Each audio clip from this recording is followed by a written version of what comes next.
Good day. I'm Martin Gago with Market Radius Research. It's Thursday, September the 15th, 2022. We've got Eddy Doyle, CEO Eddy Doyle, Chief Commercial Officer Duncan Bureau, and Chief Financial Officer Percy Gyara of Canada Jetlines Operations joining us today. It's great to have CJET back as an officially licensed airline now. When we talked with them in April, they were an aspiring airline. The regulatory oversight and qualifications to accomplish this are tremendous, as the airline industry is rightfully one of the most heavily regulated industries globally.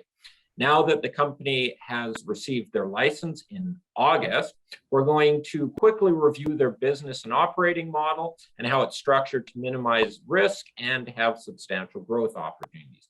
And we heard the company's plans for the first and coming years as a growth airline. But please remember, this is neither a recommendation nor investment advice. We're here to learn about the company. Firstly, congratulations on getting all your acceptances. That's quite a feat. And thanks for joining us. And let's hear about where CJET is at. Okay, well, thanks a lot, Martin. Let me talk a little bit about the business model for the people who haven't followed Canada Jetlines. We are focused on the leisure travel market. We are not a ULCC or LCC carrier. And what I mean by that is, cost is important. We do have low cost, but our emphasis will be on flying to leisure destination, which means, southern destination in the winter and a more domestic destination in the summer, as Canadians like to travel within the country, and we know demand increase significantly within Canada in the summer. Now, that doesn't mean that we're not flying throughout to Canadian destination throughout the year or some destination throughout the year, but I think, like I said, the emphasis and the focus of the airline in the winter will be towards sun destination. And Eddy, sorry, you mentioned LC or ULC. That is a low cost or an ultra low cost airline, and you are not that. No, that's not our business model. We're not going to be flying between Vancouver and Calgary 5-6 times a day, developing a huge domestic network, right? That's we're more focused towards the leisure travelers wanting to go on vacations while still offering services within Canada. Gotcha. As you mentioned, just a few weeks ago, we did receive our air operator certificate from Transport Canada, and within 24 hours after that, we received our commercial licenses from the Canadian Transport Agency. So we have all the licenses and certificate to start operation. And our inaugural flight, open to passengers, is on September 22nd, so just almost a week from now, 8 days from now. And it will be a flight from Toronto to Calgary, back to Toronto. And our Chief Commercial Officer later on can talk a little bit more about why we chose that route as our inaugural flight. An important part of our business model is to build a mutually beneficial relationship with the travel trade, travel agents, and so on. And to that point, we will be operating a flight tomorrow where we're bringing many travel agents from Toronto to an event that we have organized in Calgary, where they're also going to be joined by travel agents from Calgary and to discuss, how to promote tourism in the Toronto and the Calgary region. And Duncan can talk a little bit more about that also later on. What's our plan? We have one airplane now in operation. We intend to add a second airplane just before the Christmas holidays, so it will start operation in December, and we'll keep adding capacity in early 2023 to what we are planning to have a fleet of 15 aircraft by 2025.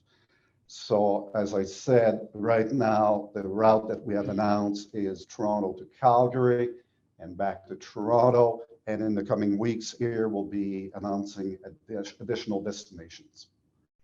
So maybe at this point, if you have any question, I can answer it, Martin. If not, I'll turn it over to Duncan to talk a little bit more about why we chose Calgary in our commercial strategy. Sure. So Martin, sure, that'd be great. Yeah.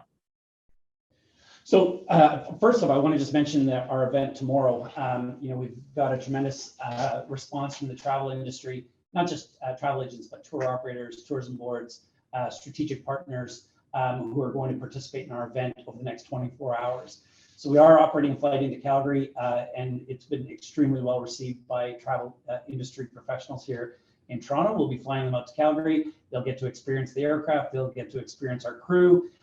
They'll arrive in Calgary, where we will then host an event with our partner Marriott Hotels at the Marriott Airport Hotel.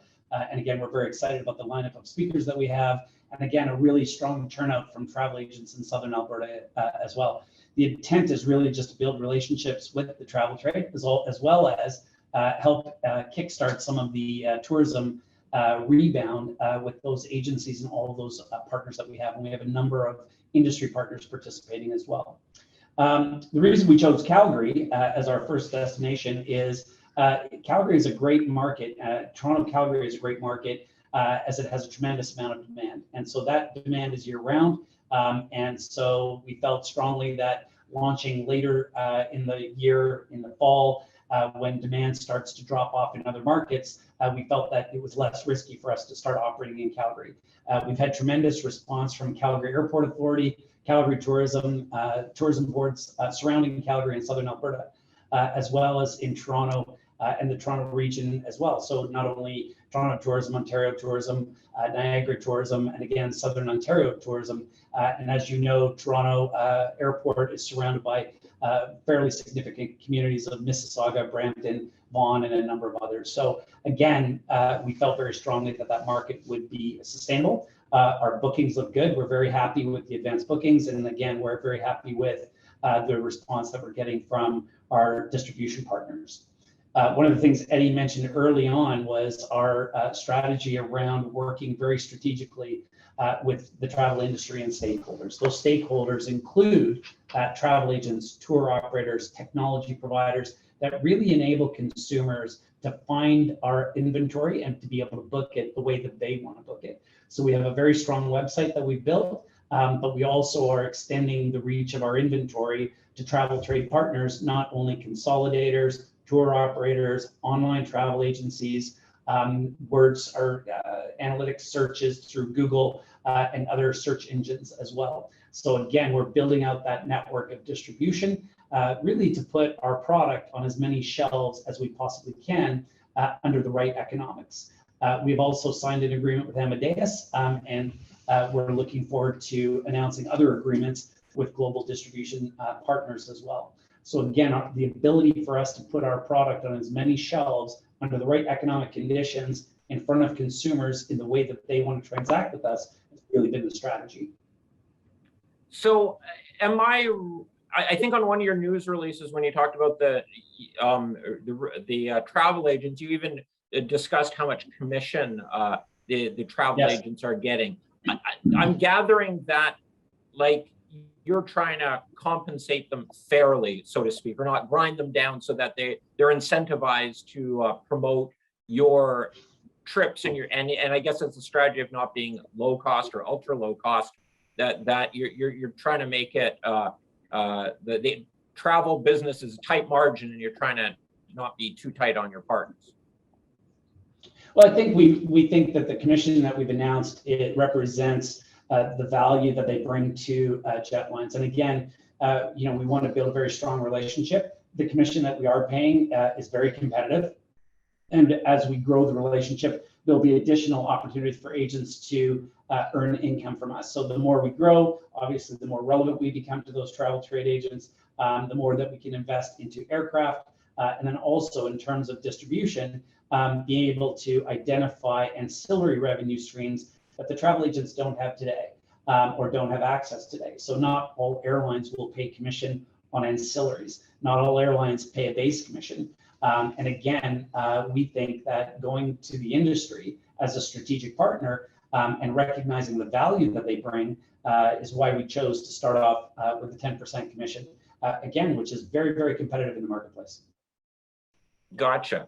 And so your Calgary-Toronto flight, we shouldn't be expecting that to be a year-round back and forth. You may change that throughout the year as, let's say, in the winter time as you start flying down to more warmer destinations, or is this kind of more of a permanent route? It's definitely a permanent market for us. And again, we'll use that to feed traffic over Toronto, which will be our hub, into Caribbean markets and into southern markets. And we'll also be feeding traffic out of Toronto down into the West Coast as well. So it is a strategic partnership. It is with Calgary and Toronto. It's a core O&D pair in the country with a tremendous amount of volume going back and forth. And it has great yield opportunity for us. Okay. And then, so I'm guessing that soon after the plane lands in Toronto, then there'll be a sort of a connecting flight for you guys down to warmer destinations, possibly during the right times of the year. Yeah, as we build our network and as we add aircraft into the system, we'll start looking at other markets where we will originate sun destination traffic. But right now, our core market for those markets will be Toronto. Our hub will be Toronto, and we'll feed into those southern markets from Toronto. And again, as we expand and add fleet, we'll look at other southern destinations and VFR type destinations out of those markets. Gotcha. And are you going to be, you're obviously working with your travel agency partners and the other in the infrastructure. Are you going to be doing radio, TV ads, that kind of a thing to get in front so the Canadian consumer is aware of who you are? And so when the agent brings you the name up, that people are aware of who they're flying with? Yeah, absolutely. So we have a very strong social media presence. We are looking at radio as a partner. We did start with radio in some communities. We have used digital media here in Toronto as well to start building the brand. So all of those media platforms you just described, we will be using. And again, we will, where we can find great value to invest and build our brand, we'll do that. But again, part of the value that the travel trade community brings is their ability to educate the consumer on who we are. So that extends our marketing budget fairly significantly and puts us in front of consumers that we may not have had the opportunity to be in front of. Gotcha. And when you bring on new airlines, as part of your operations, you guys are flying the A320s. Is that right? That's true. Yeah, the Airbus 320. And you're going to be bringing on additional similar type planes, right? So that you have common parts, common training, common sort of so you're not flying a whole, you're not buying whatever's cheapest out there in the market. You're buying a common fleet so you can get maximum efficiencies. Yeah, I mean, there's absolutely, as far as operating costs is concerned, you want to keep a common type of airplane as much as possible. The benefit of the A320 is the A320 family. So you got the A321 that is slightly larger, but still, you know, a common type. And what I mean by that is a pilot can fly an A320 in the morning and an A321 in the afternoon. There's no real additional training required other than some reading material. And same thing for your training for your flight attendants. So you do have some flexibility with this aircraft type on, you know, at a later date to add an Airbus 321 that is slightly larger, an Airbus 321 long range, and so on. And I think there's the other side of it as well. Sorry, Martin, from a consumer experience perspective, keeping the same fleet type, consumers start to build an expectation of what they're buying. And if we consistently deliver that over and over and over, I think McDonald's is pretty famous for saying a Big Mac's a Big Mac is a Big Mac, regardless of where you buy it in the world. And so we want to create that level of experience where someone getting on board our aircraft knows that what they're getting and what they're buying. And we also have a strategic partner in the US, again, operating a similar fleet type that we'll be able to leverage, again, to deliver great experiences for our partners and our customers.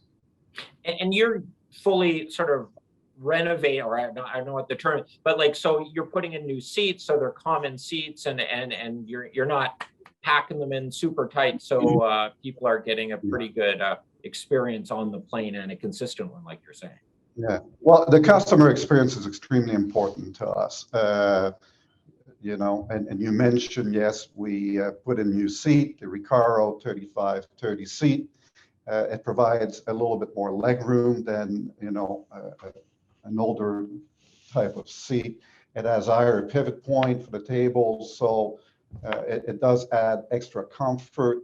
And we even took a row out in the airplane, because we are very conscious that, you know, the type of flying we're doing, you know, we're looking at 3-4 hour flight. So, you know, we want to offer value to our customers and comfort. And as I said, customer service is really important.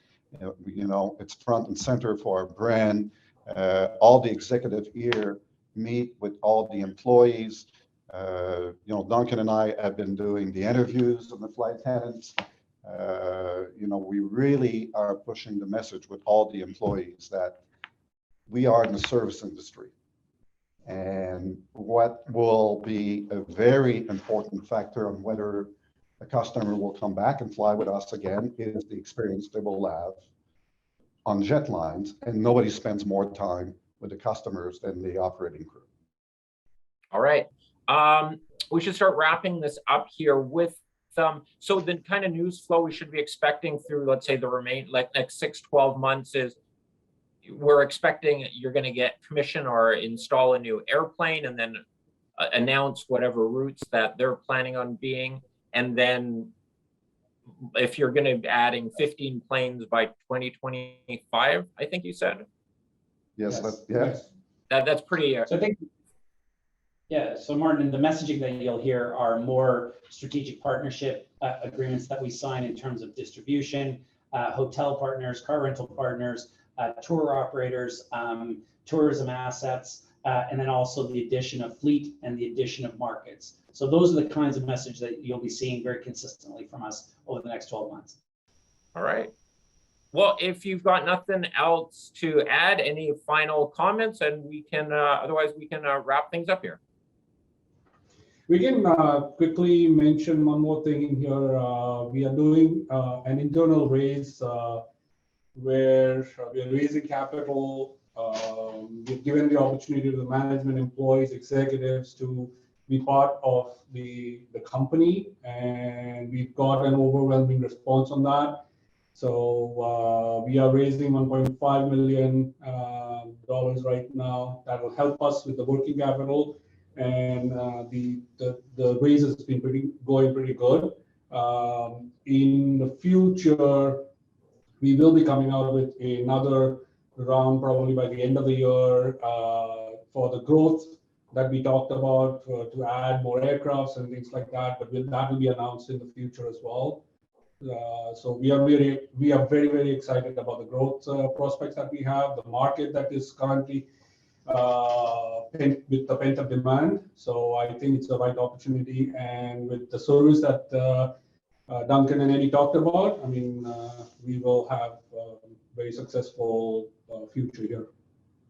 And yeah, you're a lot of employees are participating in this. You've got it. That's correct.